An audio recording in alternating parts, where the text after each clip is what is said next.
el paciente llega a emergencia, se recolectan los datos de la historia que estamos describiendo y sospechando que tenga un sangrado nasal, el paciente es derivado con el cirujano, quien sin interrogarlo pide que sea visto por el otorrinolaringólogo. Casi 3 horas después, llega el otorrino a ver al paciente y concluye que el sangrado no tiene un origen en la vía aérea superior. Pero dése cuenta que desde el inicio de la enfermedad hasta que el paciente es evaluado, entre comillas, va pasando el tiempo, ¿no? 7:45, el cirujano, con la respuesta del otorrino, pide que el paciente sea evaluado por medicina. A las 8 de la noche, 4 horas después, interrogado el paciente, se cuenta esta historia que acá ya hemos detallado, ¿no? Que estando en la calle, súbitamente presenta visión borrosa, sensación de desvanecimiento y un vómito de sangre. Se le examina, y al examen el paciente está despierto, regular estado general, bien nutrido, bien hidratado, conjuntivas pálidas, hay huellas de sangre en las fosas nasales. Su estado hemodinámico, ¿qué reporta? Su presión arterial en 95/60. Una frecuencia cardíaca en 92, respiratoria en 22, satura en 93%, confío 0,21. Aparentemente el paciente pareciera estable, salvo por la frecuencia respiratoria que está algo incrementada, ¿no? 22 por minuto. Y recuerden ustedes, dos señales de alarma, ¿no? O sube el pulso o sube frecuencia respiratoria o ambos, señal de que algo está ocurriendo. Entonces está por encima del normal. Pero hay un dato significativo. La presión arterial cae a 85/50 cuando el paciente es sentado. Y la frecuencia cardíaca se incrementa de 92 a 110. Esto que estamos evidenciando aquí, para nosotros en medicina le llamamos ortostatismo.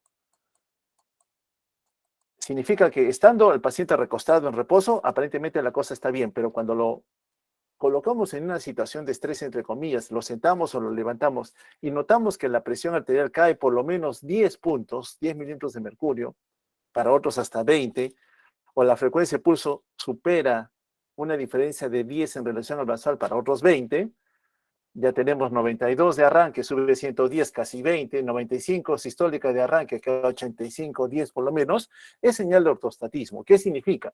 Que habría ocurrido alguna pérdida en la bolemia, de por lo menos ¿cuánto? Generalmente son más de medio litro, ¿no? 750 mililitros en promedio. Entonces ya nos está diciendo de que habría sí ocurrido una pérdida importante de sangre. El resto del examen, salvo la taquicardia, no revela nada normal. ¿Qué conclusión diagnóstica tenemos? Hemos revisado un caso clínico recientemente. Bueno, vómito de sangre, todavía no es melena, pero ha vomitado sangre. Para nosotros representa una hemorragia digestiva alta. Y las hemorragias digestivas altas, semiológicamente hablando, sindrómicamente hablando, son de dos tipos, ¿no?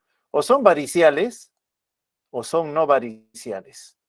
De las no variciales, a la cabeza, la causa más frecuente es la enfermedad úlceropéptica, que también se ha visto ya en la reunión práctica pasada. Y las variciales se asocian a un daño hepático y justamente este paciente tiene daño hepático de fondo. Entonces, mi primera opción a pensar es que ha podido sangrar por una complicación del daño hepático que el paciente sabemos que ya tiene.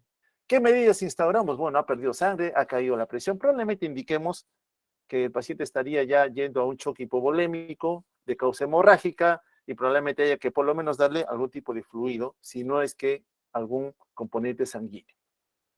¿Qué se indicó? Fluidos, gelatina, que son parte de los fluidos, ranitidina.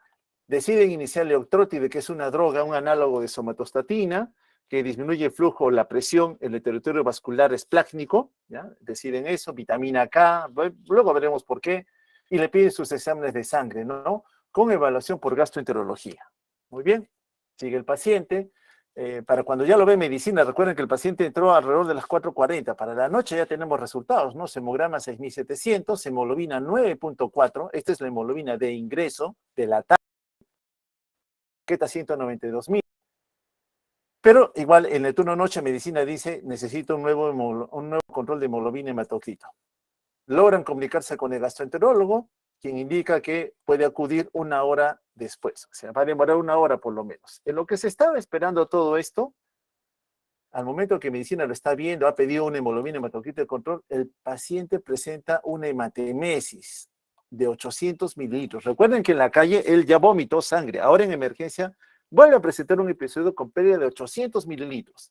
Y en ese momento, con esa pérdida, el paciente presenta una caída de la presión arterial a 70/50. Ya sin sentarlo y nada, estando en reposo, el vómito y lo demás, cae la presión a 70-50 y la frecuencia cardíaca, miren cómo sube hasta 145 por minuto. Claramente aquí estamos ya confirmando que nuestro paciente sí tiene una hemorragia digestiva alta. Por el color y la estructurosidad del cuadro tan aparatoso, evidentemente decimos que el cuadro estaría con un sangrado activo, no hay un sangrado activo. ¿Qué indicaciones damos al paciente? Gastro va a demorar, el paciente está con nosotros, ya hipotenso, como lo tratamos de ver acá. Bueno, no corre esto, no sé, pero vamos a salir, acá está. Acá está el paciente, mire su frecuencia cardíaca, 116, la presión 85-50. Esto fue post-vómito, ¿no? Post-vómito de sangre.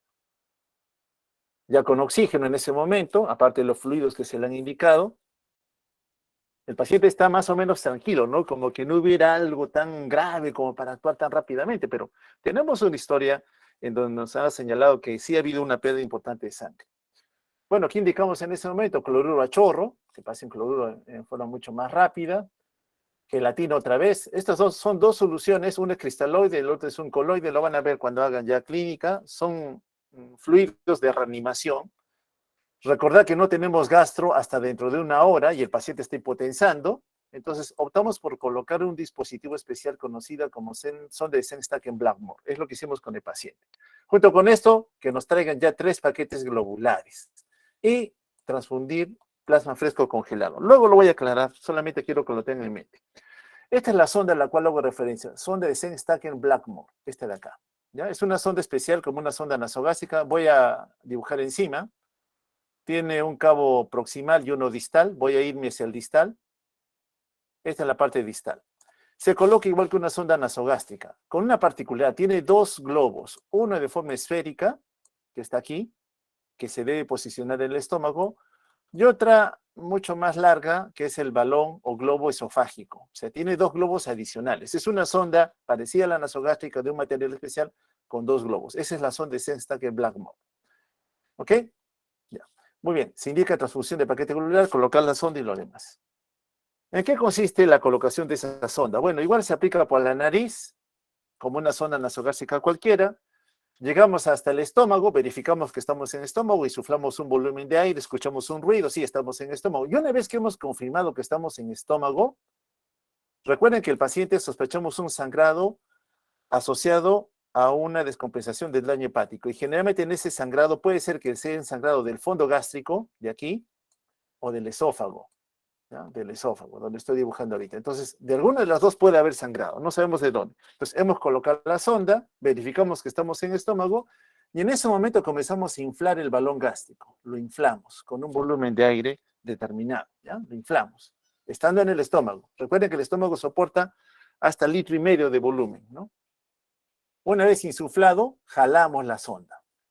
¿Para qué? Para intentar comprimir, como que estuvieras viendo un vaso que está chisgueteando, colocas el dedo para evitar que siga sangrando. Lo mismo, el balón hace hemostasia, ¿ya? El fin de jalar el balón inflado es hacer hemostasia local.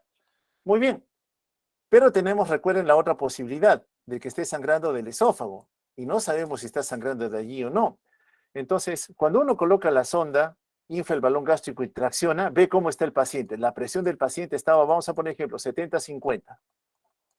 Inflé el balón gástrico, detengo el sangrado, si es que fuera esa la causa, y noto que la presión comienza a subir. Vamos a poner 95-60. Entonces, si yo noto eso, inmediatamente concluyo que el sangrado ha estado aquí en el fondo gástrico, tranquilo. Pero, ¿qué pasa si la presión, habiendo inflado el balón gástrico, lo estoy jalando, sigue en 70-50? Sospecho que el sangrado es del esófago. Entonces, si sospecho que es del esófago, inflo ahora con aire el balón esofágico. ¿Ok? Inflo el balón esofágico. Mi paciente estaba con 70-50, inflo el esofágico, y si noto que la presión sube a 95, 100, vamos a poner 50, la causa entonces son de fuente esofágica. Para eso me sirve esta sonda especial, la sonda de Senstaken-Blackmore. ¿Por qué la coloqué? Porque no tengo gasto. Sospecho que es un sangrado asociado a un daño hepático, lo que no sé es de dónde. Entonces, a ciegas, el paciente se me muere. Tengo que colocar la sonda, que es un dispositivo de rescate, ¿no? Entonces, acá está el paciente. Otra vez se nos detiene esto. Ojalá que pueda correr. Si no corre, ya hacemos una salidita para que puedan ver. Vamos a descartar acá. Hasta. Como ven en la pantalla, acá está el paciente, ¿no? Le hemos colocado el balón, de color naranja es la sonda especial. Miren lo que sale, un contenido hemático, ¿no? Miren al fondo la presión, está taquicárdico, está hipotenso nuestro paciente. ¿Ya? Entonces está nuestro paciente hipotenso. Ya estamos notando que efectivamente hay un sangrado activo. Miren el color rojo vivo rutilante, ¿no? Entonces nos comenzamos a hacer preguntas, ¿no? Ya colocamos la sonda aquí, infrafalón esofágico, el gástrico, ¿cuál jalo? Primero el gástrico. Siempre usted arranca, cuando haga esto, inflando el balón gástrico. Tracciona. Si se estabiliza, tranquilo. No estabiliza, infla ahora el balón esofágico. Siempre en ese orden. Primero gástrico, segundo esofágico. Acá está la placa de tórax del paciente, ¿ya? De ingreso. Esta es la placa con el balón. Esta es la sonda, Sengstaken. Y acá, esto es el, recuerden que el estómago está aquí, ¿no? La cámara gástrica está acá. Entonces, ¿qué hacemos? Insuflamos el balón gástrico, ¿no? Y una vez que esté insuflado, generalmente 250, 300 mililitros de aire, ¿qué hacemos? Jalamos, ¿no? Para que si hubiera un sangrado por acá, al jalar el balón, comprima. ¿Ya? Entonces, miren, recuerden que el paciente vomitó 800 mililitros. Colocamos la sonda y extraemos 700 mililitros más de sangre, 800 más 700. ¿Ya? Es lo que estamos evidenciando que está perdiendo el paciente. Hemos verificado todo, ¿qué indicaciones hacemos? Bueno, necesitamos con el paciente ya, otra vez no corre nuestro video, no hay problema. Vamos a ver qué nos reporta acá.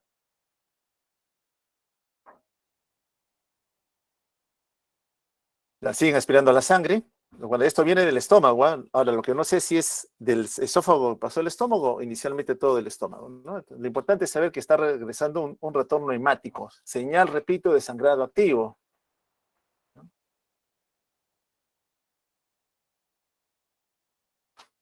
Mi paciente todavía está consciente, ¿no? Él colabora aún, lógicamente, con todo el estrés que está viviendo, producto de una pérdida de sangre que está siendo activa. El monitoreo hemodinámico, taquicárdico, como se mira la presión arterial, hipotenso. Hemos jalado el gástrico y sigue hipotenso, señal de que el sangrado no sería de estómago, ¿no? No es de estómago entonces la fuente.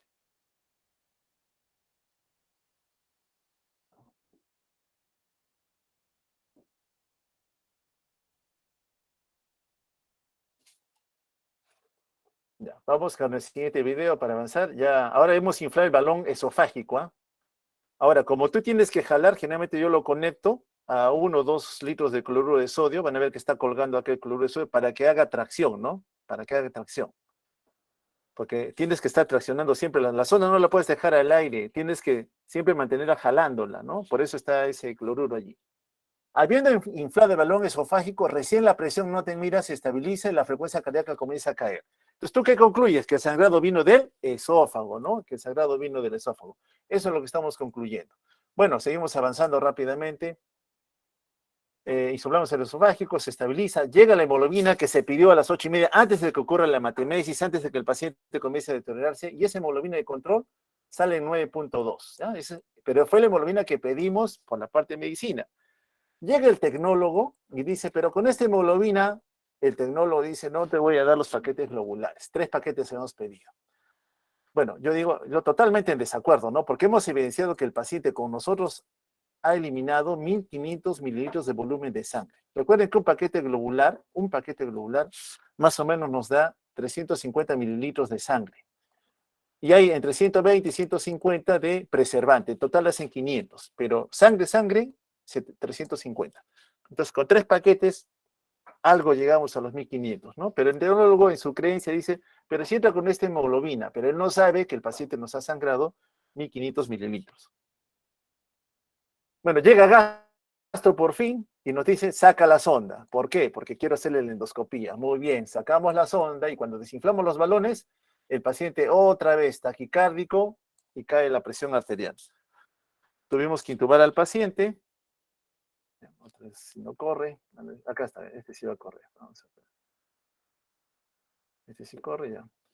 Miren, hipotensió el paciente, 136 de frecuencia cardíaca, ya está intubado.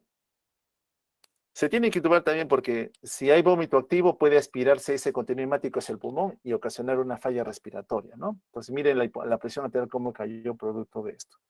Y acá para ver la endoscopía, ¿ya? Se está metiendo el gastro, no sé si, vamos a ver si puede correr o no. Ya está. hay un gran coágulo en el esófago. Vamos a tratar de ver qué es lo que encontró, ¿ya? La endoscopia fue hecha en shock trauma porque no podía ser en forma ambulatoria. Ahí están miren, estas son dilataciones venosas, son varices esofágicas de tercer grado. Ahorita vamos a ver qué son tercera. Acá hay otras varices más. Lo que está haciendo es inyectar una sustancia dentro de la varice para intentar cerrarla. ¿Ok? Ahorita lo voy a mostrar también con una gráfica, pero mejor es verlo en video, ¿no?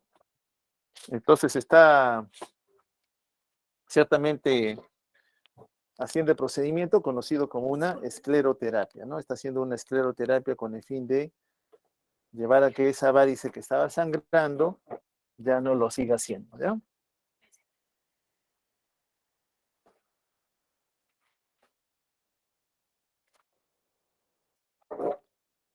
Entonces ya tenemos paciente patópata crónico, sangrado digestivo, ya estamos indicando efectivamente la causa es por una fuente varicial, en este caso varices a nivel del esófago, que ya nos lo dijo la sonda al inicio, ¿no? Que había ese sangrado. Bueno, a ver si avanza algo más, avancemos. Bueno, cuando inyecta, miren, acá sale una aguja, ahí sale la aguja, le inyecta dentro de la varice para cerrarla, ¿no? Para esclerosarla. Y acá está otra varice bastante tortuosa y dilatada.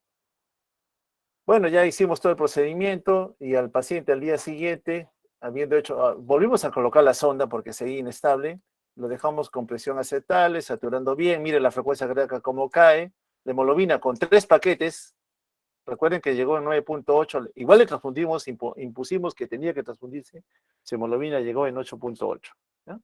Entonces, efectivamente, se ha habido una buena pérdida de sangre. Bueno, este es el caso introductorio, solamente para entender qué es lo que les pasa a este grupo de pacientes que entran en condiciones bastante desfavorables, ¿no? El riesgo de muerte siempre está latente en ellos. Entonces, es una descompensación de una patología crónica que agudamente se descompensa. Pero hay otros escenarios más en lo que concierne al daño hepático. Por ejemplo, en este de acá, ¿no? No es un paciente mayor, es un varón, 28 años de edad, quien presenta en los últimos 5 días náusea, vómito, dolor abdominal, fiebre, dolor muscular. Síntomas atribuidos a cualquier infección viral. Cualquier virus, incluso un respiratorio, nos da esta molestia, ¿no? Junto con pérdida de apetito. El único antecedente que nos da este paciente varón joven es que es promiscuo sexual, ¿no? 12 parejas sexuales. De vez en cuando ingiere alcohol. Por la fiebre, mire, se ha estado medicando con paracetamol, una dosis bastante alta por 2 días, que lógicamente los pone a riesgos de daño hepático por exposición a paracetamol. Al examen está febril, está amarillo, tiene ictericia, el hígado está agrandado, cuestión que llama la atención, y en su perfil de laboratorio muestra una elevación de productos que están dentro de las células, específicamente a nivel del hepatocito. Transaminasas hasta 40 normal tiene 3.440. TGO hasta 40 normal tiene 2.750. Bilirrubinas, 1.2 normal tiene 24,5 a predominio directo. Fosfatasa alcalina, 150, 180 límite normal, está algo incrementada, 349.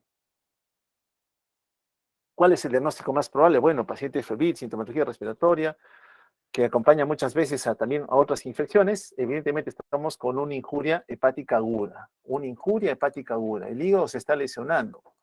La pregunta es ¿por qué? Este es un varón promiscuo sexual, recuerden ustedes. Nos piden acá analizar qué prueba sería la más recomendable. Bueno, acá comento otra vez, ya entrando a la cirrosis, y luego comento.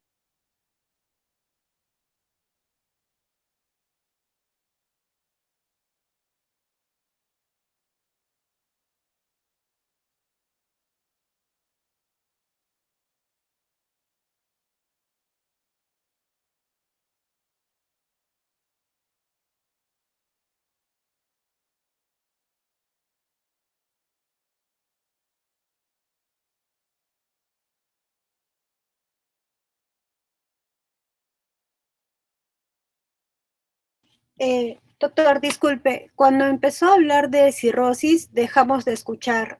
Ahorita no se escucha nada.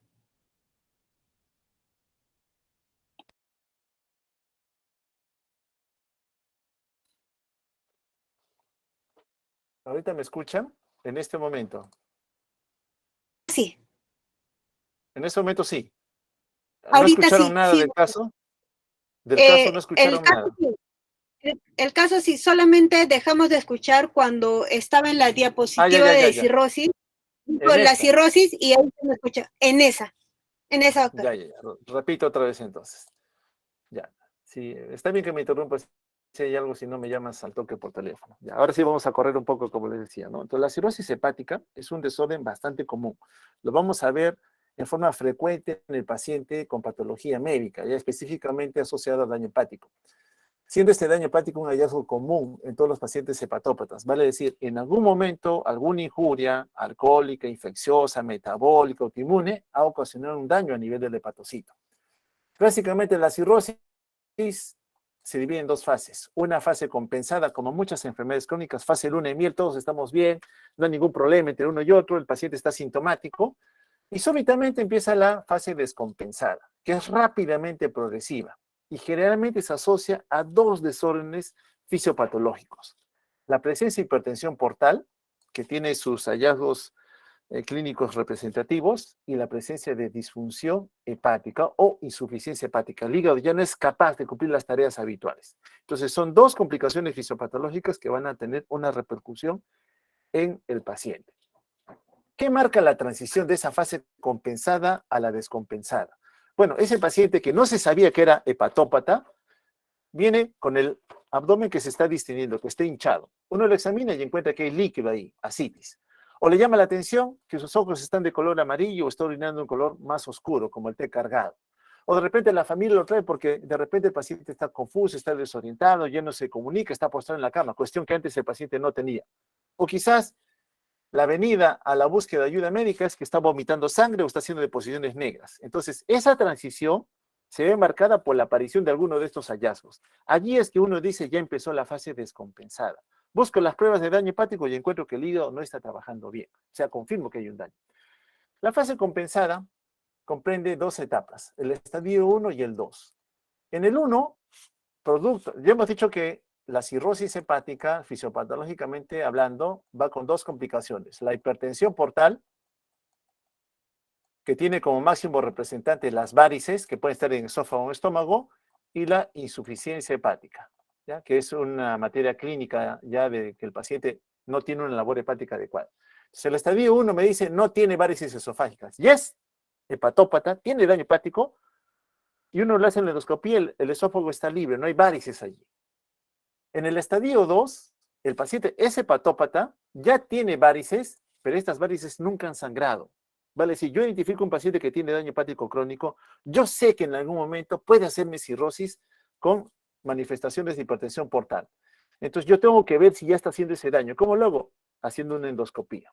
Encuentro las varices, pero nunca sangrado. Entonces ya digo, ya evolucionó, ya tiene las varices esofágicas. Hasta aquí todavía está compensado porque él es asintomático.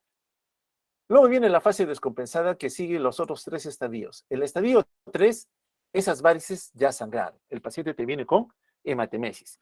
En el estadio 4, el paciente viene con abdomen distendido, tiene ascitis. Y el estadio 5, aquel que reúne el sangrado con varices y ascitis. Lógicamente, mayor evolución en el estadiaje, mayor riesgo de que el paciente pueda fallecer. Su expectativa de vida disminuye ostensiblemente. ¿Qué representa desde el punto de vista anatomopatológico la cirrosis? Bueno, básicamente es un estado de fibrosis a nivel hepático con conversión o alteración de la arquitectura hepática normal. ¿Qué vamos a notar ahí? Que comienzan a aparecer nódulos fibróticos que reemplazan al tejido normal. Y eso va a tener consecuencias, sí, sobre el lecho vascular intrahepático y una reducción en la cantidad de hepatocitos funcionales. Ya no vamos a tener hepatocitos funcionales porque ahora van a ser los miofibroblastos los que van a predominar a nivel de parénquima hepático. ¿Cuáles van a ser las consecuencias? Ya lo hemos detallado otra vez, no se olviden, dos son los eventos fisiopatológicos que acompañan a la cirrosis hepática, la hipertensión portal y la insuficiencia hepática. El hígado va a perder capacidad de secreción, de síntesis de sustancias que vitalmente se necesitan en la economía, como su función metabólica, ¿no? De biotransformación o conversión de sustancias que se acumulan a nivel endógeno o que se ingieren por fuente exógena, pero que acumuladas en la economía tienen que ser biotransformadas y eliminadas finalmente. La fuente a la cual el hígado normalmente recibe un volumen de sangre, tiene dos orígenes, ¿no? La arteria hepática, 30% más o menos, el territorio venoso aporta con un 70%. Todo lo que nosotros ingerimos por vía digestiva prácticamente llega a nivel hepático, salvo las grasas que hacen un bypasseo a través del conducto torácico, ¿no? Pero igual, en algún momento llegan a nivel hepático. Dos son las funciones entonces generales que reconocemos en el hígado. Una es la función secretoria, otra es la función metabólica, sin restar importancia en la función de almacenamiento. Es un gran almacén, sí, lo conocemos. Una tercera función yo podría poner almacenamiento. Pero no importa la secreción. Produce bilis, excreción de colesterol y productos de desecho. En farmacología lo hemos visto, ¿no? Cómo biotransforma, conjuga productos y los elimina por vía biliar. Función metabólica, metabolismo intermediario, hidratos de carbono, promoviendo que haya más o menos, síntesis de proteínas tan importante como también lo es a nivel de grasas a través de la producción de lipoproteínas. ¿Cómo es la fisiopatología en la cirrosis? Fisiopatológicamente hablando, sabemos que va a haber la aparición de fibrosis con una alteración o incremento en la síntesis de colágeno. Y esta fibrosis puede aparecer en tres condiciones. Como una respuesta del sistema inmune a alguna agresión, un virus se metió al hepatocito y mi sistema inmune lo reconoce y va a destruirlo, pero altera toda la arquitectura hepática. Como parte de un proceso de cicatrización por diferentes injurias, no solamente la lapiral, puede ser también alguna otra señal inflamatoria. O en respuesta a agentes que inducen fibrogénesis. También ocurre en el escenario del daño hepático crónico. ¿Hay algún actor celular que esté involucrado a la aparición de la cirrosis? Pareciera y todo apunta a que es una célula residente a nivel hepático. Se conoce como célula estrellada. Esta célula estrellada está entre el capilar sinusoidal y el hepatocito, cuya función principal es almacenar grasa, vitamina A, una de las funciones que le reconocemos a la célula estrellada. Bueno, pareciera que esta célula estrellada en algún momento se activa y se activa de forma normal. Se diferencia en un miofibroblasto, alterando la producción de la matriz extracelular. Aquella en donde el hepatocito normalmente está conviviendo se va a alterar. Y eso va a tener dos etapas en su evolución. Uno es el cambio de la matriz extracelular. Hemos dicho que hay una variación en la estirpe histológica, formación de entrecruzamientos a nivel subendotelial, proliferación de estos miofibroblastos y, sobre todo esto, ¿no? Deformación de la estructura hepática. Las complicaciones de la cirrosis en el tiempo, ¿cuáles van a ser? Sangrado, hemos visto, ¿no? Varices esofágicas, gástricas que pueden sangrar, ascitis, encefalopatía, pero no son las únicas que pueden aparecer en el tiempo. La otra representativa, ya quitando la parte de insuficiencia hepática, es la hipertensión portal, ¿no? La porta tiene una presión determinada, está a menos de 6 mililitros de mercurio, cuando sobrepasa los 6 decimos hay hipertensión portal. ¿Y por qué aumenta la presión en el territorio venoso porta? Porque recuerden ustedes que la sangre tiene que entrar al hígado, desde ahí exponerse a los hepatocitos y retornar a la circulación general a través de las venas hepáticas para que desemboque en la vena cava inferior y llegue a las cavidades derechas, y toda la circulación que habitualmente conocemos. Bueno, la porta tiene problemas para ingresar al hígado porque en el hígado comienzan a evidenciarse a nivel de nódulos de regeneración, nódulos fibróticos. Entonces, igual como ocurría en la hipertensión pulmonar, entra la porta y se comienza a ramificar, encuentra que en su camino hay nódulos de fibrosis que la estrangulan, no la dejan pasar por allí. ¿Y eso qué ocasiona? Un aumento en el territorio venoso porta. Entonces, aumenta la resistencia en el flujo venoso porta. Ahora, cuando uno habla de hipertensión portal, puede ser que el origen esté en la porta antes de llegar al hígado, le llamamos presinusoidal. Por ejemplo, una trombosis de la vena porta. Sí, hay pacientes que han hecho trombosis de la vena porta. Un coágulo no permite el flujo, pero la causa está antes de llegar al hígado, presinusoidal. La otra es cuando el daño está en el hígado mismo, que no permite que la porta transcurra por ahí normalmente a través de sus ramificaciones. Esa es la sinusoidal. Y la otra es cuando las venas hepáticas que drenan en la vena cava inferior, deben drenar en la vena cava inferior las tres, por alguna condición se ha trombosado un coágulo de sangre. No es presinusoidal, es posinusoidal, ¿ya? A eso le llamamos posinusoidal. ¿Cuál es el síndrome de Budd-Chiari? El síndrome de Budd-Chiari es una trombosis de las venas hepáticas. ¿Qué va a hacer? Como la sangre no puede pasar por acá, igual me va a aumentar la presión en el territorio venoso porta. Pero hablando de cirrosis, entendemos que la cirrosis ocasiona un desorden a nivel sinusoidal. Al final de cuentas, hay un incremento de sangre en el territorio venoso porta, que se va a atrapar a nivel esplácnico producto de una gran vasodilatación. ¿Ya? Ocurre un atrapamiento de sangre en el territorio venoso porta, pero a alta presión. ¿Y eso qué ocasiona? que otros lugares van a recibir un volumen de sangre para el cual no están adaptados. ¿Quién? El estómago, el esófago. Comienza a haber acumulación de sangre que se representa por la evidencia de las varices esofágicas. Muy bien. Saber que 1/3 de pacientes con daño hepático crónico van a tener ya varices esofágicas al momento del diagnóstico. Le haces la endoscopía, si está asintomático vas a encontrar varices. Y de los que tienen varices, 1/3 van a presentar sangrado a corto tiempo. Y son la causa más frecuente de sangrado en el paciente con hepatopatía crónica y tienen alto riesgo de resangrar. Son pacientes especiales, alto riesgo de muerte en general. Aquí están las varices esofágicas, acá está el esófago, le han hecho un corte. Estas dilataciones que ven acá, esta es una, esta es otra, corresponden a varices esofágicas, ¿ya? Grado 1, las veo, si su diámetro es menos de 5 milímetros, son rectas, sí, son rectas, no, son rectas, esta también es la otra, es recta, y están en la parte distal del esófago. Grado 2, su diámetro aumenta, acá están abajo, estas que están aquí son de segundo grado. De 5 a 10 milímetros son tortuosas, sí, pues son tortuosas, ya no son rectas. Están en el esófago distal, pero también están en el esófago medio.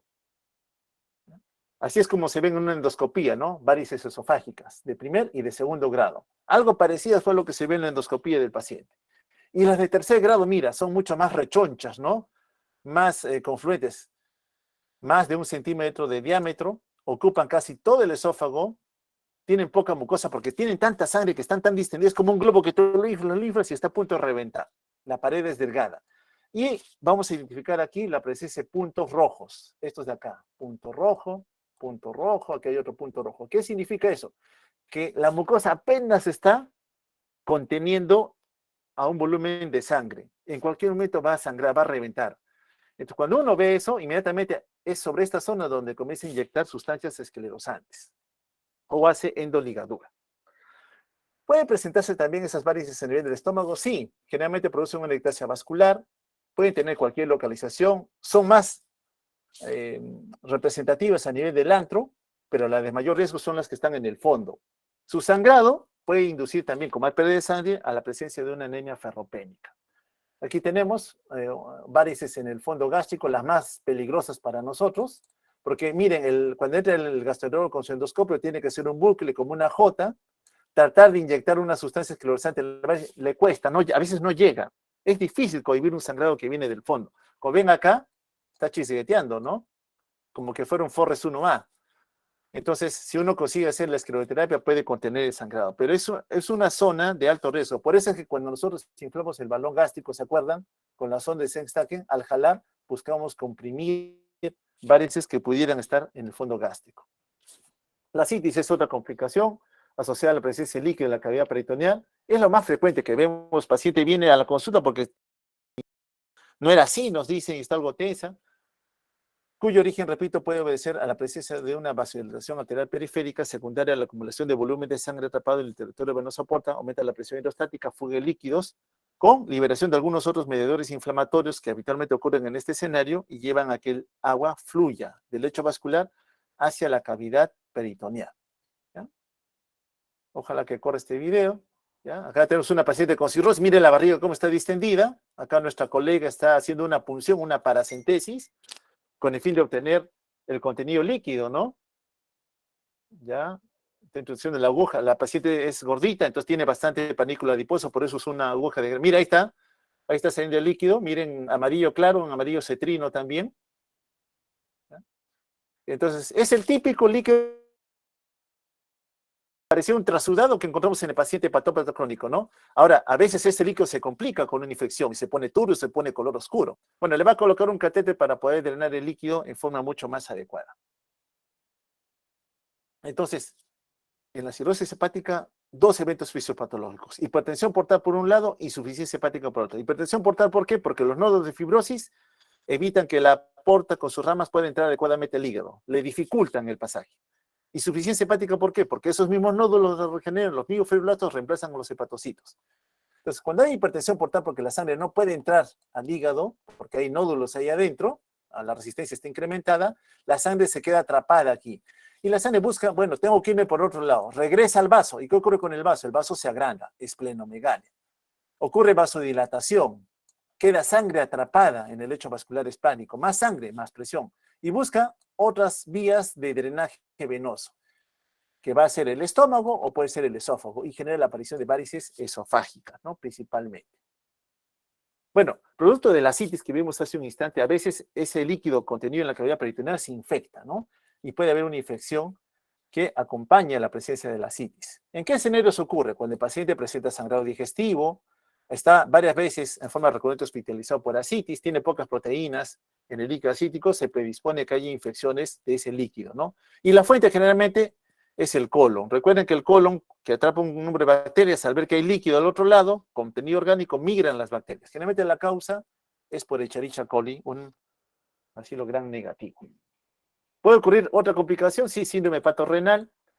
Hay un deterioro en la función renal caracterizado por oliguria. El paciente no orina lo que debe. Generalmente la causa por desequilibrio entre los vasodilatadores y vasoconstrictores a nivel renal. Puede ocurrir encefalopatía hepática, sí, el paciente está confuso, desorientado, oído, no se relaciona bien con su entorno. Generalmente es un trastorno funcional, el hígado sabemos que está trabajando mal, pero hay que buscar por qué está haciendo el desorden y es reversible. Generalmente ocurre cuando el cerebro es incapaz de metabolizar sustancias tóxicas para él, que el hígado, ya enfermo o dañado, no pudo metabolizar. Ocurre entonces en la evolución de una cirrosis hepática con insuficiencia hepatocelular, o cuando la sangre que no puede entrar al hígado para que se biotransforme con esas sustancias de desecho, tiene acceso a la circulación sistémica, llega al cerebro y daña la neurona. Bueno, dicho este pequeño preámbulo, ahora sí, en menos de 20 minutos tenemos que hacer fisiopatología de la hepatitis B y C. Bueno, esta para nosotros representa una injuria de tipo infecciosa, asociada a virus de hepatitis. Hepatitis para nosotros representa una inflamación del hígado. Y cuando decimos viral, es que la causa es un virus. ¿Puede evolucionar a la hepatitis crónica? Sí, cuando nosotros encontramos que el daño persiste más allá de los 6 meses.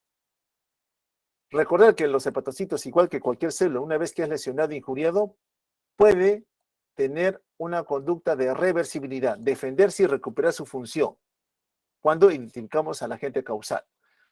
Esto va también en el escenario de la estatosis o de la colestasis. ¿Qué significa estatosis? Depósito anormal de grasa en el parénquima hepático. ¿Qué significa colestasis? Que la bilis por alguna razón tiene que drenarse y eliminarse a nivel intestinal. Así ocurre, el colédoco lleva la bilis hacia el duodeno. Bueno, no lo hace por alguna razón. Bilis retenida en esos conductos la llamamos colestasis. O que el daño sea tan grave que ocasiona una injuria irreversible, destruye hepatocitos, por necrosis o por apoptosis, que ya lo vimos en las clases iniciales. Entonces, la hepatitis viral representa un proceso necrótico inflamatorio que reúne a 5 virus principales. No son los únicos, hay otros virus más, hay otro contingente viral que también daña el hígado. Son hepatotropos por excelencia. Pero los que nos reúnen hoy día son virus de hepatitis A, B, C, D y E. Recordando que el virus A y E producen cambios agudos, son muy sintomáticos, pero el hígado se recupera. En la mayoría de casos se recupera sin ninguna secuela asociada a esta infección. Esta es una histología hepática, los lobulillos hepáticos, acá están los hepatocitos, como ya los conocemos, la distribución en este esquema. Generalmente en un extremo vamos a encontrar una rama de la porta, un canalículo biliar, una rama de la arteria hepática que se comunican con un sistema venoso de drenaje, la vena centrolobulillar. Y en el camino que encuentran cadenas de hepatocitos. Estos hepatocitos que están acá, este hepatocito, está conectado con el lecho vascular sinusoidal, en donde encontramos factores celulares importantes. Células de defensa, la célula de Kupffer. Aquí está nuestra célula estrellada, vean, entre el sinusoide y el hepatocito, ahí está la célula estrellada. Recuerden que esta es la célula que pareciera estar involucrada en la generación del daño. Bueno, entonces tenemos a nuestro hepatocito cargado de organelas, cumple su tarea, está muy conectado con el volumen de sangre que se le ofrece por la porta. Acá están los hepatocitos, este es un hepatocito, acá está el capilar sinusoidal. Importante que tiene varios orificios ahí que establecen que la comunicación del volumen de sangre sea directa con el hepatocito. Aquí hay un acercamiento del sinusoide hepático, entonces la sangre que viene, una vez que ha sido absorbida desde el intestino, rápidamente llega a tener contacto con los hepatocitos.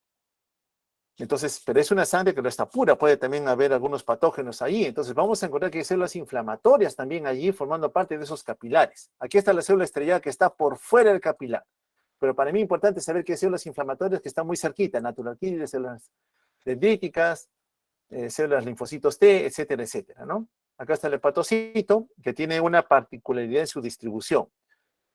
Periféricamente está una rama de la porta, una rama de la arteria hepática, ¿cierto? Y en el centro encontramos la vena centrolobulillar. Bueno, el flujo de sangre va de la periferia hacia la vena centrolobulillar. Como ocurre en miocardio, La sangre, si por alguna condición ve afectada la perfusión o la presión con la cual sale, puede todavía mantener alimentadas a las células que están más cerquita a ella, más cerca a la rama. Pero las que están más distantes, estas de acá, las que están más cerca de la vena centroglobulillar, cuando baja la cantidad de sangre, como en el caso de un sangrado, por ejemplo, van a verse perjudicadas porque menos sangre les va a llegar. Eso tipifica entonces 3 zonas de perfusión. La zona 1, que recibe sangre directamente de una rama de la arteria hepática, la cual lleva oxígeno. La zona 2, que recibe algo menos de sangre, pero todavía es suficiente para mantenerse viva. Y la zona 3, la más frágil, la más lábil, cuando cae la presión, baja el oxígeno, no hay hemoglobina suficiente, estas son las que más van a sufrir, pueden morir y liberar todo su contenido. Entonces, el parénquima hepático siempre está perfundido y siempre lleva un drenaje de bilis en forma constante. Trabajando con una red vascular, red de canalículas biliares, el hígado entonces busca cumplir esa tarea en forma adecuada. Siempre está en conexión, ¿no? Con diferentes lechos vasculares, arteriales, venosos y también biliares, ¿no? Lo paso rápido porque ustedes ya lo conocen. Acá simplemente para recordar el trayectorio de la porta, cuando ingresa al hígado, es para llevar a tener contacto con los hepatocitos de todas las sustancias que han sido absorbidas desde los intestinos. Y la arteria hepática apoya con otro afluente más para llevar el oxígeno suficiente. Recordar que hay inervación simpática parasimpática que regula el trabajo hepático. Acá está un hepatocito con toda su carga de organelas y con todas las funciones que habitualmente desarrolla, ¿no? Metabolismo intermedio de ácido graso, glucosa, proteínas, con diferentes fuentes. Se relaciona con la esfera endocrina, sí, insulina, glucagón, hormona de crecimiento, catecolaminas, hormonas esteroideas, hormonas tiroideas, etcétera, etcétera, que le indican al hepatocito cómo tiene que trabajar. Produce varias proteínas que se requieren para mantener el equilibrio a nivel de la economía y también cuando se necesita reactantes de fase aguda como parte de la respuesta inmune ante algún tipo de agresión. Entonces, el hígado representa estructuras celulares, hepatocitos que están siempre conectadas, siempre comunicadas con cómo está el entorno, qué se necesita, detoxificar sustancias, transformarlas en sustancias hidrosolubles para que las elimine el riñón, o el mismo de repente eliminarlas por vía biliar, o encargarse de producir alguna otra que la economía puede necesitar en algún momento. Cuando por alguna condición la bilis no puede drenarse, esa bilis que no se drena regresa a los canalículos, regresa al hepatocito, regresa a la sangre. ¿Y qué notamos en la sangre? La acumulación de sustancias que tenían que haberse ido por vía biliar. Eso para nosotros es colestasis. La colestasis es un impedimento a la eliminación de bilis y todo su contenido en forma normal. Y cuando es daño hepático lo vemos, sí, podemos ver un patrón colestásico. ¿Cuáles son los eventos entonces hallados en una cirrosis? Cambio histológico. La arquitectura, esta de arriba es normal, cambia lo que vemos en el cirrótico. Tejido fibrótico, aparición de miofibroblastos, pérdida de fenestraciones.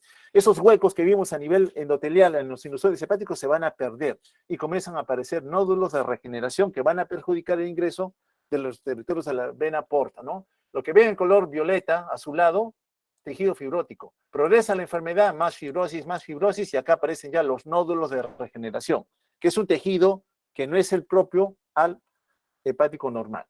Y en todo este escenario que ocurre aquí, en la matriz extracelular, entre el hepatocito y el sinusoide, la célula estrellada parece haberse activado modificando esa matriz extracelular.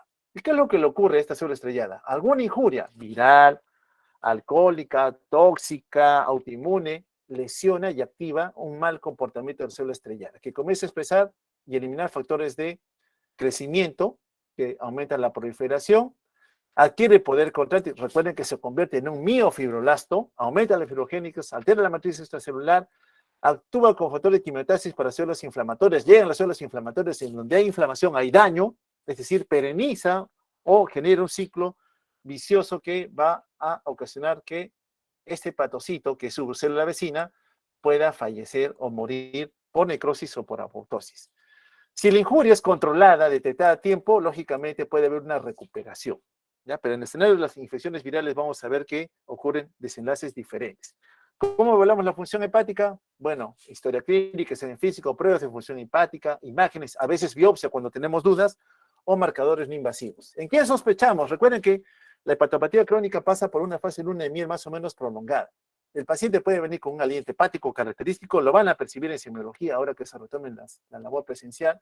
En los ojos una coloración amarillenta, el abdomen distendido, a veces hígado crecido. Lo que más vemos es un hígado empequeñecido. Pero en la etapa aguda de algunas enfermedades vamos a ver que el hígado crece, como fue el caso del paciente joven que vimos que tenía varias parejas sexuales, si se acuerdan ustedes. Podemos ver esplenomegalia, venas dilatadas en la pared, Esas venas gruesas que habitualmente no se ven, señalan rutas de escape. La puerta no puede entrar al hígado, por el otro lado me tengo que ir. Entonces comienzan a aparecer venas en trayectos que habitualmente uno no visualiza en un paciente normal. Si es varón, atrofia testicular.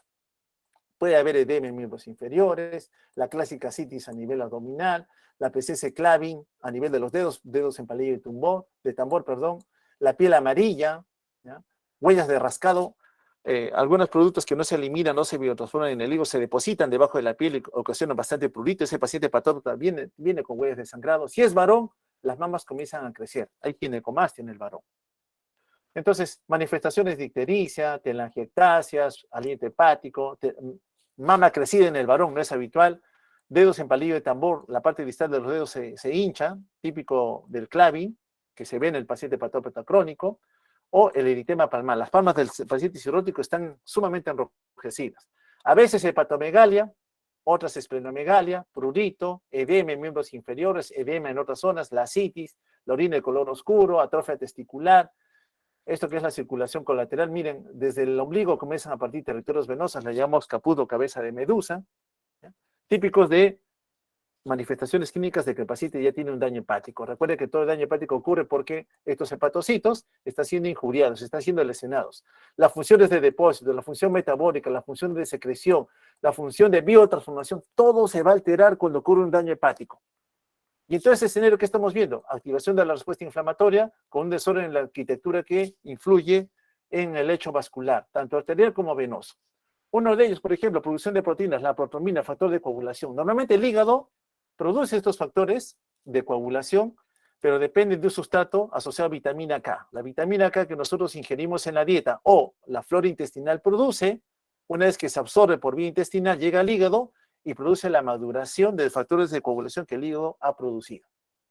¿Qué ocurre en algunos escenarios? A veces hay una obstrucción acá que impide eliminar bilis. ¿Y la bilis es importante? Sí, porque la bilis favorece que la vitamina K que tú has ingerido se absorba. Si no hay bilis, no se absorbe vitamina K. Y por mucho que el hígado produzca factores de coagulación, si no hay vitamina K, ese factor de coagulación no se activa. Tú le das a ese paciente que no puede eliminar bilis al intestino y le das vitamina K por vía endovenosa, el paciente recupera la función de coagulación adecuada. Pero en el paciente cirrótico, en donde ya hay un daño en el hígado está enfermo, cierto es que puede haber vitamina K, que al llegar al hígado encuentra que hay poco factor de coagulación. ¿Por qué? Porque el hígado está enfermo, ya no puede producir. Le das vitamina K por vía endovenosa, mejoras muy poco. ¿Por qué? Porque el hígado está dañado. La fábrica de factores de coagulación, así tú le des vitamina K, no va a mejorar en demasía porque el hígado ya está enfermo. Ya no llega a producir la suficiente cantidad de factores de coagulación. Otro daño en laboratorio, elevación de transaminasas. Recuerda que las transaminasas son enzimas intracelulares. Entonces, cuando ocurre daño celular en el hepatocito, se destruye, evidentemente va a liberar su contenido. Entonces, las transaminasas se incrementan. Pero ojo, las transaminasas, como son intracelulares, no solamente son propios del hepatocito. Están en el páncreas. Cuando se destruye el páncreas, también puede haber elevación de transaminasas. Están en el corazón. Por tanto, cuando hay infarto de miocardio, no solo se eleva troponina, también pueden elevarse las transaminasas, sobre todo la TGO. Cuando hay disrupción muscular, infarto intestinal, algún tumor, también se pueden elevar las transaminasas. En el escenario de la hepatitis, lógicamente, al inicio, en la etapa aguda, el hígado se destruye, ¿no? El virus está ocasionando mucho desorden allí, se destruye. Por tanto, las transaminasas se elevan. Y luego ocurre un descenso asociado a que el hígado se está recuperando. Pero hay condiciones en donde la infección viral persiste con señales de actividad. Siguen las transaminasas elevadas, no tan altas como al inicio, 1500, 2000, 3000, 5000 de transaminasas. No. En la mayoría de casos baja lo normal, 40, ya bajó. Pero hay otros pacientes que mantienen 180, 200, 400, ¿no? Se mantienen así, señal de que la hepatitis sigue activa, hepatitis crónica. ¿Ya? La fosfatasa alcalina es una enzima que se produce a nivel óseo, también en los canalículos biliares. Por ejemplo, cuando hay un tumor óseo, fosfatasa alcalina se eleva. Entonces, la fosfatasa alcalina es un marcador de tumores en el hueso o de metástasis que están contaminando el hueso. Pero cuando hay daño hepático, también la fosfatasa alcalina, también se incrementa, ¿no? Sobre todo cuando ves al paciente aquí amarillo, ¿no? Sospechas que además es secundario a un daño hepático. Entonces, sea por una injuria directa que lleva a destrucción de hepatocitos o por un daño solapado que va ocasionando un daño crónico en el hígado va a perder capacidad de función secretoria, biotransformadora y de almacenamiento. En la biotransformación, algunas sustancias como las bilirrubinas, que ingresan al hígado para conjugarse, biotransformarse, no lo van a hacer. Entonces, estas bilirrubinas acumuladas van a originar la clásica ictericia en el paciente. Entonces, los patrones de daño hepático pueden verse a nivel de laboratorio como un desorden hepatocelular, es decir, el hígado se está destruyendo, como un desorden colestásico, el hepatocito no se ha destruido, el problema es para drenar la bilis, a eso le llamamos colestasis, o expresar un patrón mixto, tiene de los dos. ¿No? Esos desórdenes pueden presentar a nivel hepático. Entonces, cuando uno pide pruebas de función hepática, bueno, mide síntesis de proteínas, cómo están las bilirrubinas, cómo está la albúmina, cómo está su perfil de coagulación. El amonio es un producto que se biotransforma a nivel hepático y esa mala biotransformación lleva a que se acumule en la economía y llega al cerebro, causa encefalopatía. Las imágenes, bueno, visualizar el hígado en su tamaño y en su densidad también es importante, ¿no? Acá tenemos tomografía, puede ser ecografía también, y nos sirve a veces cuando vemos un paciente con daño hepático y no sé la causa. No encuentro cuál es el agente causal. Bueno, para confirmar, metes una aguja y sacas una parte del hígado, una biopsia hepática con guía ecográfica. Bien, dicho esto, pasemos ahora sí a nuestra hepatitis viral. La mayoría de infecciones que nosotros vemos en el mundo que van a dañar al hígado corresponden a estos 5 virus. Todos producen síndromes indistinguibles. ¿Por qué? Como son virus, estornudos, tos, fiebre, dolor muscular, rinorrea, como cualquier proceso viral, pero con algunas particularidades. Cuando el virus causante es virus hepatitis C, el virus hepatitis C no nos da periodo sintomático en la etapa aguda. ¿Ya? Es inusual que el virus hepatitis C dé sintomatología en la etapa aguda. En el otro grupo, en los otros virus, sí hay fiebre, náusea, fatiga, atalgia, diarrea, etcétera, etcétera. Cuando ya está ocurriendo daño hepático con destrucción en la etapa aguda, ictericia, puede haber agrandamiento hepático, uno dice, esto lo vimos con el paciente que nos presentó el segundo, el joven, el promiscuo sexual. Sí, lo hemos visto allí. Pero la evolución va a depender qué tipo de virus es el que está ocasionando el problema. Recordad que en relación al virus hepatitis A y E son muy contagiosas, vía de transmisión fecal-oral, mal lavado de manos en otras palabras.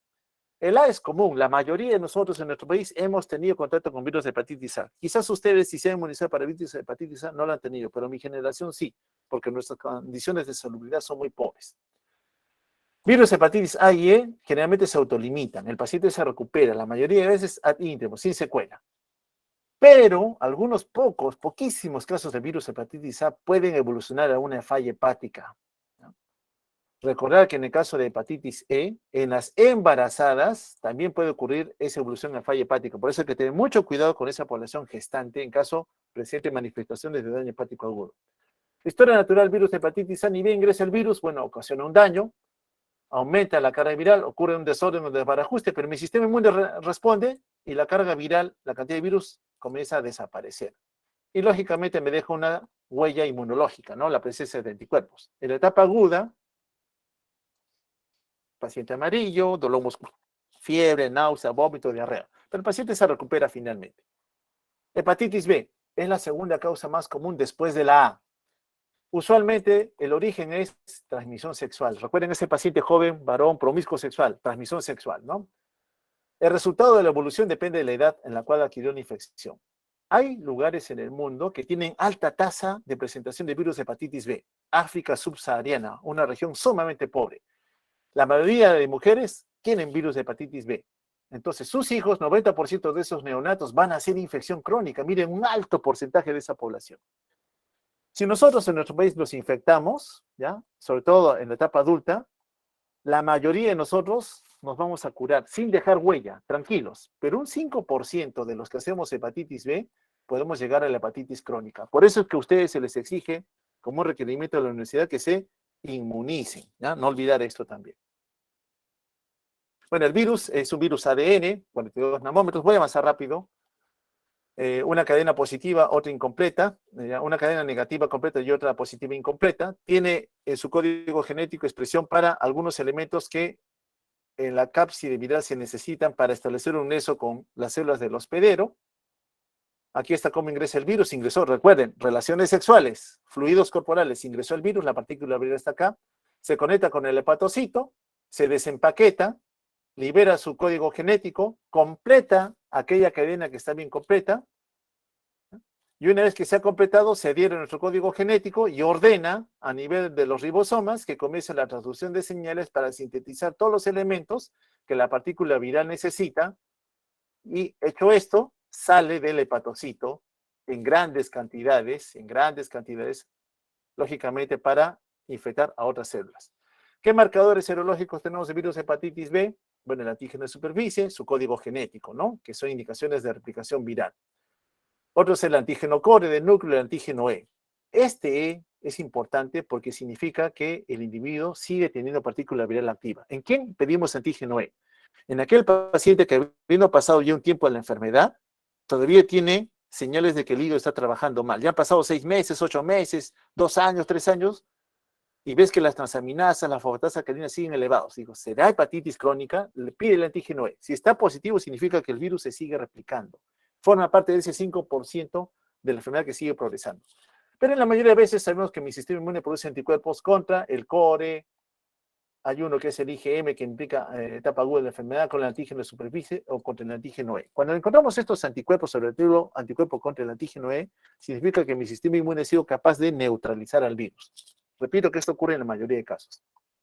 Entonces, si usted se contamina con un paciente con hepatitis B positivo, etapa crónica, la mayoría de veces vamos a ir a una etapa donde va a haber una recuperación. La mayoría de veces usted se va a recuperar, tranquilo. De las hepatitis B, menos de 1% hacen hepatitis fulminante. Menos de 1% se puede morir, en otras palabras. De los que quedan, ese 5 a 10%, un porcentaje se puede recuperar, una tercera parte va a la cirrosis y un pequeño porcentaje degenera en cáncer. Por eso usted tiene una herramienta, usted se tiene que inmunizar para virus de hepatitis B. Me dirá, es poco el porcentaje, y si eres parte de ese 5%, ¿no es mejor que te protejas? Porque recuerda que la forma de transmisión, una vez que la partícula viral ha llegado al torrente sanguíneo. Lo común es que en el escenario de infección aguda ingresa la partícula viral, al caso una carga importante, se hace sintomático. Tu sistema inmune lo reconoce, cae la partícula viral y tú te recuperas, 95%. Pero un 5% no. El virus alcanza un pico, se hace sintomático, pasan las semanas como que hay cierto control, pero después de algunos meses otra vez evidencia de que hay daño hepático. Transaminasas elevadas, bilirrubinas elevadas. Entonces dices, está lleno, parece la etapa crónica. ¿Qué tienes que dosar? Antígeno E. Si lo encuentras positivo, el virus se sigue replicando, no ha desaparecido, mi sistema inmune ha sido incapaz de poder controlarlo. Es típico de la hepatitis crónica, ¿no? Como que hubiera un falso control, pero el virus al cabo de un tiempo como que se reactivara, ¿no? Y eso condiciona la aparición de todo el daño que vimos en la cirrosis. En sí el virus hepatitis B no es citopático, es más la respuesta del sistema inmune la que ocasiona el daño. El sistema inmune reconoce al virus, está detectando que el hepatocito está siendo infectado por una partícula viral. La célula dendrítica es una célula presentadora de antígenos, se le presenta el linfocito T, madura el linfocito TCD8, liberan interferones, factores de necrosis tumoral, que intenta contener la replicación viral. La mayoría de veces lo va a conseguir. Otras veces es el mismo linfocito TCD8 el que va a destruir al hepatocito. Cuando ocurre esa destrucción, ocurre la muerte del hepatocito. Pero una vez que se ha detectado que el hepatocito ha sido infectado. Entonces mi sistema inmune amplifica o intensifica el daño que a nivel de la arquitectura hepática vaya a ocurrir. Manifestaciones clínicas, bueno, ya la detallamos, periodo estable, el paciente ictérico, a veces encefalopático, hígado agrandado, sí, más en hepatitis B. Esto que vemos acá son células inflamatorias, están siendo reclutadas, ¿no? Convocadas porque hay una agresión allí. Y cuando llega la inflamación, repito otra vez, va a ocurrir un desorden en la arquitectura histológica, que en el tiempo, el paciente con hepatitis crónica, va a llevar a la generación de estos nódulos de regeneración, tejido fibrótico, no lo olviden, típico de la cirrosis. Y aquí vemos el paciente, ¿no? Cómo debuta. Ya tenía hepatitis B y al cabo de algunos años, pasa el luna de miel, nos viene con señales de insuficiencia hepática o con síndrome de hipertensión portal. Hipertensión portal ya sabemos lo que tiene, ¿no? La aparición clásica de las varices esofágicas, esplenomegalia, circulación colateral, la psiquis. Insuficiencia hepática, el hígado es incapaz de biotransformar, de secretar, de promover que algunas sustancias tóxicas para la economía se vayan a eliminar de forma adecuada. Entonces, intoxica el cerebro, el paciente está comatoso, ictérico, las mamas comienzan a crecer. ¿Por qué? Los varones a nivel testicular producimos algo de hormonas sexuales femeninas, igual que en la corteza adrenal. Producimos hormonas sexuales femeninas, sí, pero esas se biotransforman en el hígado y se van. Pero como ahora mi hígado está enfermo, yo soy varón, esos estrógenos que he producido comienzan a acumularse y estimulan el crecimiento de las mamas, y generan atrofia a nivel testicular, ¿no? Es lo que habitualmente vemos en ese escenario. Aquí está lo que ocurre, ¿no? Cuando los nódulos de regeneración se están formando a nivel del parénquima hepático. Miren aquí, en un hígado que todavía permite flujo de sangre por la porta, pero conforme avanza el proceso, recuerden, ya está cirrótico, solo es la etapa incipiente. Esos nódulos se estrangulan a las venas. Ya las venas no tienen oportunidad de poder fluir libremente por el parénquima hepático y menos de drenar las venas hepáticas. Entonces, ¿qué pasa? La sangre se queda atrapada en el territorio venosa porta. Y esa sangre atrapada en el territorio venosa porta, dije, no puedo entrar al hígado, me voy por otro lado. Y busca las colaterales. Se mete el esófago, se mete el estómago, acumula sangre en el vaso comienza a crecer, aumenta la presión hidrostática en el territorio venoso abdominal, y lógicamente con esto favorece de que haya ascitis, ¿no? Entonces aquí tenemos un hígado sano, acá un hígado cirrótico, la sangre no puede entrar acá, busca sus colaterales. El vaso, repito, aumenta de tamaño, ¿no? O busca generar un afluente venoso notorio a nivel esofágico, a nivel gástrico. Hepatitis C, bueno, esa se transmite por vía parenteral, tiene algunas particularidades en la transmisión. ¿Dónde lo vemos más? Transfusiones de sangre, aquel que recibe transfusiones de sangre, aquel adicto a drogas que usa drogas por vía intravenosa. Raro, relaciones sexuales como hepatitis B. Aún así, cuando el paciente debuta, porque recuerda que hepatitis C es asintomático en la etapa aguda, él no te dice que has tenido virus hepatitis C, tú te vas a dar cuenta años después cuando ya vengas con la enfermedad, con señales de hipertensión portal o insuficiencia hepática. Entonces, tardíamente es el diagnóstico ya cuando hay daño hepático crónico, ¿no? Es lo más importante del virus hepatitis C. A diferencia del B, es un virus ARN, también se aloja dentro del hepatocito, es reconocido por el sistema de defensa. Una vez que es reclutado la célula inflamatoria, destruye los hepatocitos, es decir, es mi sistema inmune el que ocasiona el daño. En un grupo de pacientes, cuando ingresa el virus, acá, es detectado por su sistema inmune, el linfocito T, CD4 estimula al CD8 para que controle la carga viral, la baja. Es lo menos que ocurre, ¿no? Y quedan linfocitos T, CD8 de memoria. Eso lo saben por inmunología. Guarda información del virus que ocasionó su activación para que en un segundo encuentro, aquí ingresó otra vez el virus, rápidamente contrarresten su intención de replicación viral. Entonces, eso debe ocurrir. Pero en la evolución natural, en la mayoría de casos, esa respuesta inmunológica, por alguna señal, por alguna razón, perdón, se bloquea, no avanza, no progresa, no activa el linfocito CD8. Entonces, ¿qué pasa con la partícula viral? Sigue activa a lo largo del tiempo. ¿Ya? No hay una buena respuesta inmunológica en el escenario de una hepatitis C. Un poco porcentaje es esto, ¿no? Igual que con la mayoría de hepatitis. El virus se multiplica, se hace sintomático, mi sistema inmune reacciona, baja la carga viral. Pero en la mayoría no.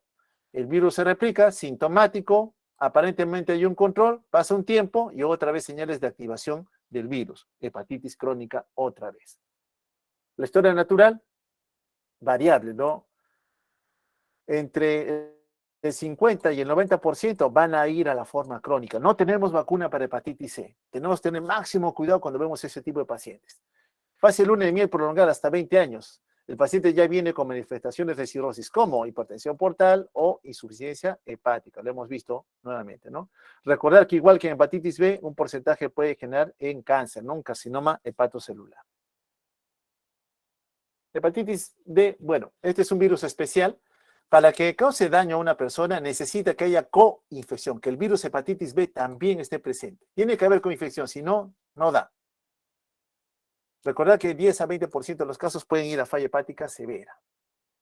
Cuando hablamos de falla hepática severa, significa una falla grave en el hígado. Hay destrucción de todo el parénquima hepático, tan grave que todo el hígado desaparece. Y sin hígado tú te mueres, ¿no? Tú te mueres.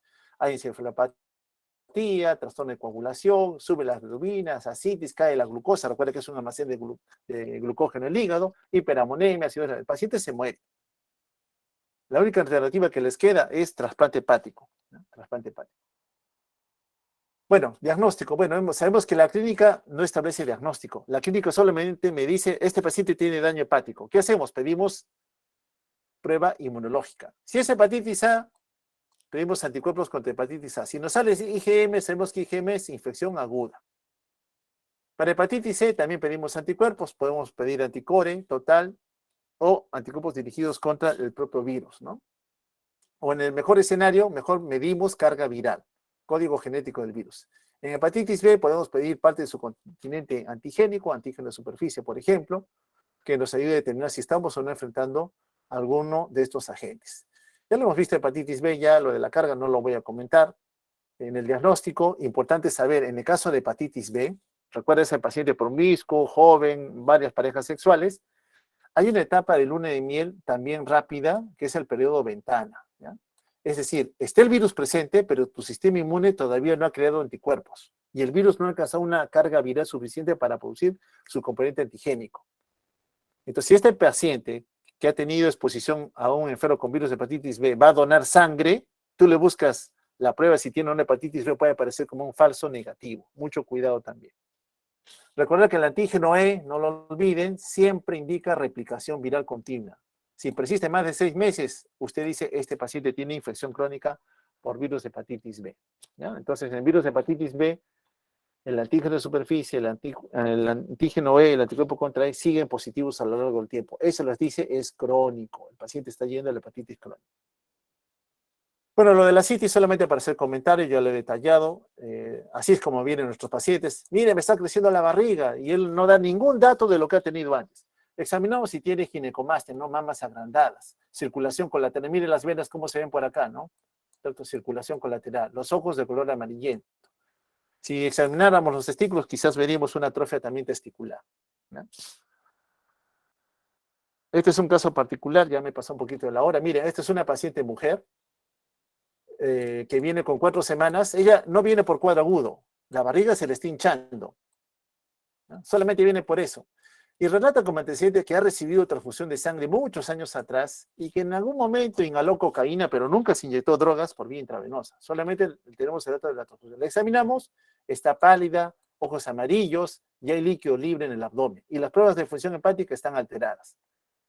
Pues, ¿qué sospechamos? Que ya tiene un daño hepático. Pero como ella no recuerda un evento agudo, no, nunca tuve fiebre, dolor muscular, diarrea, ojos amarillos, no, nunca. Pero tenemos que tener transfusión sanguínea. ¿Qué nos dice? Que puede tratarse de una infección por virus de hepatitis C. Ya estamos en la etapa crónica de la enfermedad.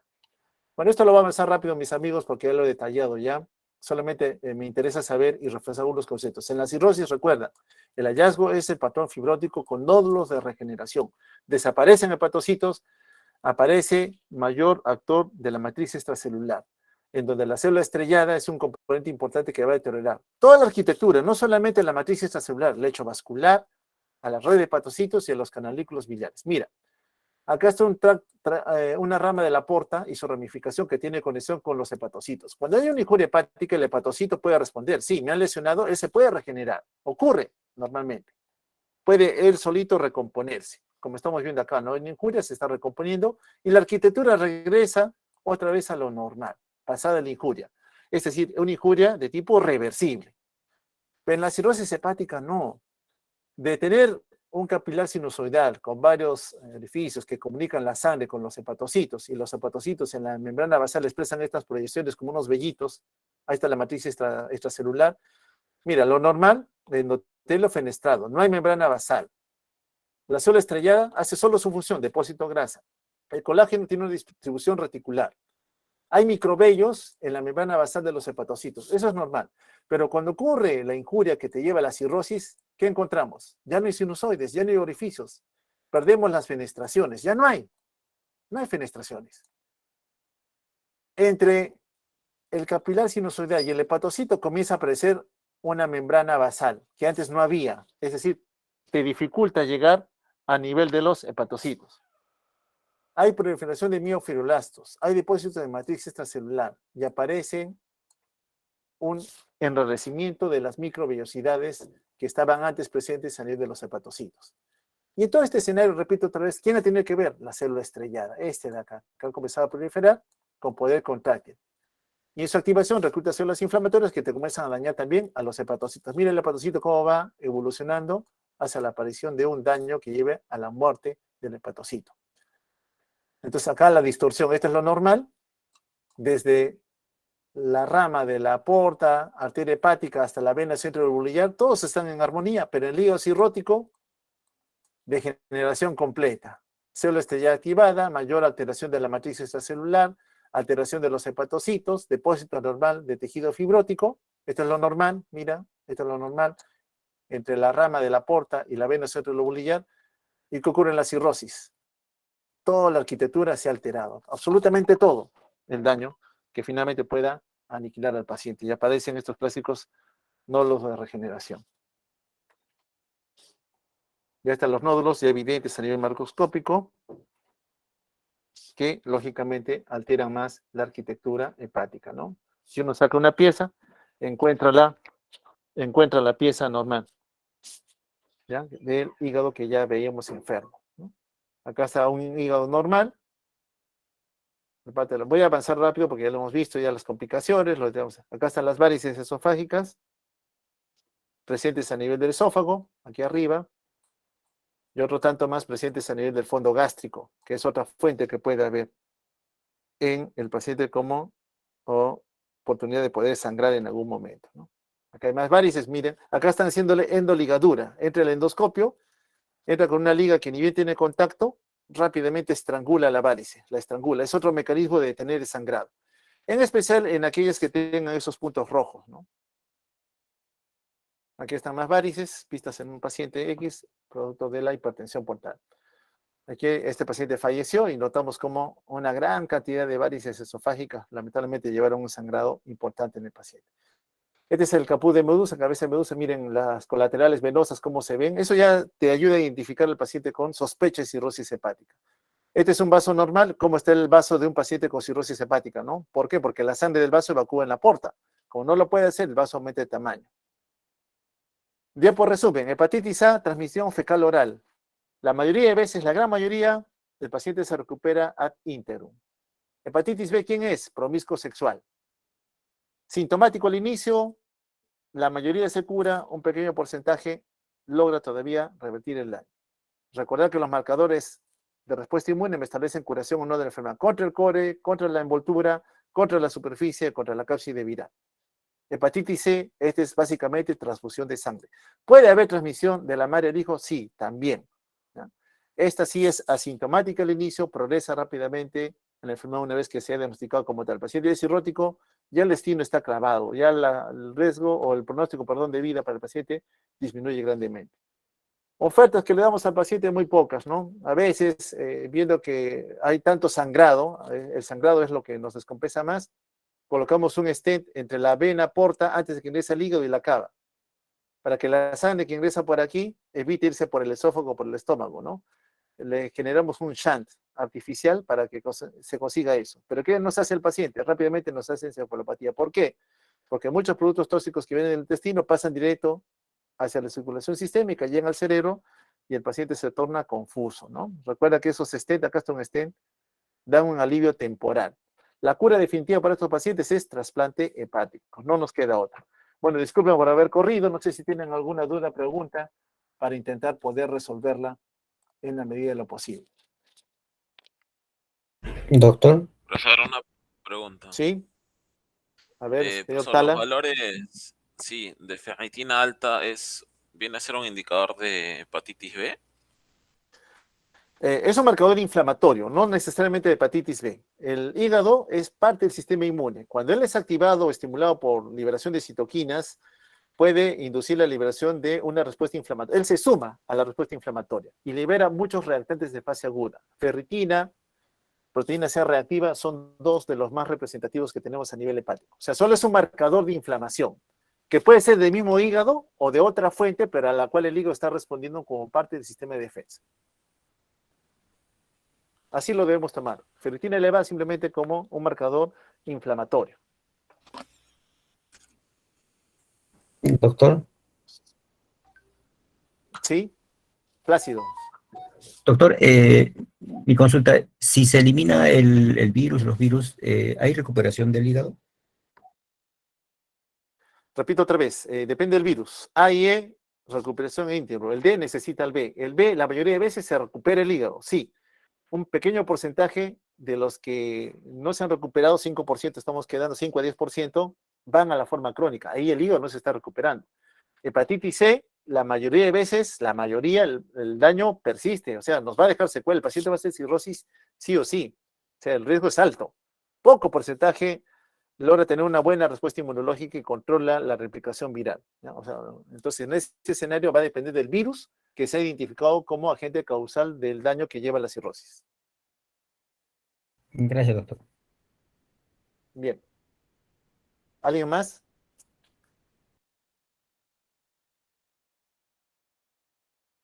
Muy bien. Si no hay más, entonces les agradezco mucho y disculpen por haber corrido con el tema. Lamentablemente mi emergencia está muy movida y no me daría tiempo más tarde porque me quedo solo. Tengo un apoyo nada más que me está cubriendo un ratito y luego sería algo difícil. ¿Ya?